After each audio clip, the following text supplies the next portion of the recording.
കൂട്ടായ്മയുടെ രൂപയിൽ പ്രതിസന്ധികളെ മറികടക്കണമെന്ന് മേജർ ആർച്ച് ബിഷപ്പ് കർദിനാൾ മാർ ജോർജ് ആലഞ്ചേരി. സീറോ മലബാർ സഭയുടെ 30ാമത്തെ സിനഡിന്റെ ആദ്യ സെഷൻ കാക്കനാട് മൗണ്ട് സെന്റ് തോമസിൽ ഉദ്ഘാടനം ചെയ്ത് സംസാരിക്കുകയായിരുന്നു കർദിനാൾ.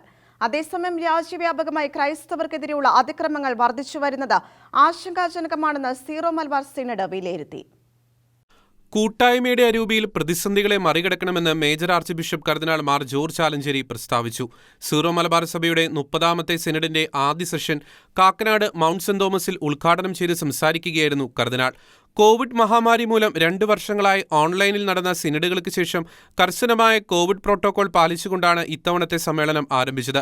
2021 ഓഗസ്റ്റ് മാസത്തിലെ സിനഡിൽ വിശുദ്ധ കുർബാന അർപ്പണരീതി ഏകീകരിക്കാൻ നൽകിയ നിർദ്ദേശം സഭയിലെ 34 രൂപതകളിൽ നടപ്പിലാക്കാനായത് കൂട്ടായ്മയുടെ വിജയമാണെന്ന് മേജർ ആർച്ച് ബിഷപ്പ് ഉദ്ഘാടന പ്രസംഗത്തിൽ ചൂണ്ടിക്കാട്ടി. ചുരുക്കം ചില സ്ഥലങ്ങളിൽ സിനഡിന്റെ തീരുമാനം നടപ്പിലാക്കുന്നതിലുള്ള വൈഷമ്യങ്ങളെക്കുറിച്ച് ഈ സിനഡ് സമ്മേളനം വിലയിരുത്തി മാർഗനിർദ്ദേശം നൽകുമെന്ന് മേജർ ആർച്ച് ബിഷപ്പ് പ്രസ്താവിച്ചു.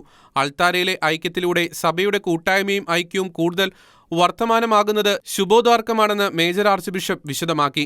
ഒപ്പം മാർത്തോമാ ശ്ലീഹായുടെ രക്തസാക്ഷിത്വത്തിന്റെ 1950 വാർഷികം ഈ വർഷത്തെ ദുഃഖ്രാന തിരുനാളിനോടനുബന്ധിച്ച് ആചരിക്കുവാൻ മേജർ ആർച്ച് ബിഷപ്പ് ആഹ്വാനം ചെയ്തു. അതേസമയം രാജ്യവ്യാപകമായി ക്രൈസ്തവർക്കെതിരെയുള്ള അതിക്രമങ്ങൾ വർദ്ധിച്ചുവരുന്നത് ആശങ്കാജനകമാണെന്ന് സീറോ മലബാർ സിനഡ് വിലയിരുത്തി.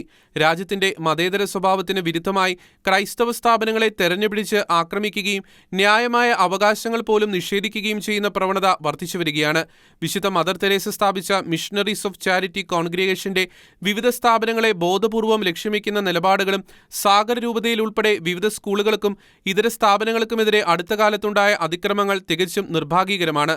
മതപരിവർത്തന നിരോധന നിയമം എന്ന പേരിൽ ചില സംസ്ഥാനങ്ങളിൽ നടപ്പിലാക്കുന്ന നിയമപരിഷ്കരണങ്ങൾ രാജ്യത്തിന്റെ മതേതര സ്വഭാവത്തിന് ഹാനികരമാണ്. ഇഷ്ടമുള്ള മതം തെരഞ്ഞെടുക്കുവാനും വിശ്വസിക്കുവാനും പൗരനുള്ള സ്വാതന്ത്ര്യത്തിൽ ഭരണകൂടം അന്യായമായി ഇടപെടുന്നത് ജനാധിപത്യ വിരുദ്ധമാണ്. ക്രൈസ്തവർക്കെതിരെയുള്ള വർദ്ധിച്ചുവരുന്ന അതിക്രമങ്ങൾ തടയുവാൻ ഭരണാധികാരികൾ സത്വരമായി ഇടപെടണമെന്ന് സീറോ മലബാർ സിനഡ് ആവശ്യപ്പെട്ടു. ജനുവരി 15-ാം തീയതി ശനിയാഴ്ച 6 മണിയോടെയാണ് സിനഡ് സമ്മേളനത്തിന് സമാപനം കുറിക്കുന്നത്. ഷെക്കേന ന്യൂസ്, കൊച്ചി.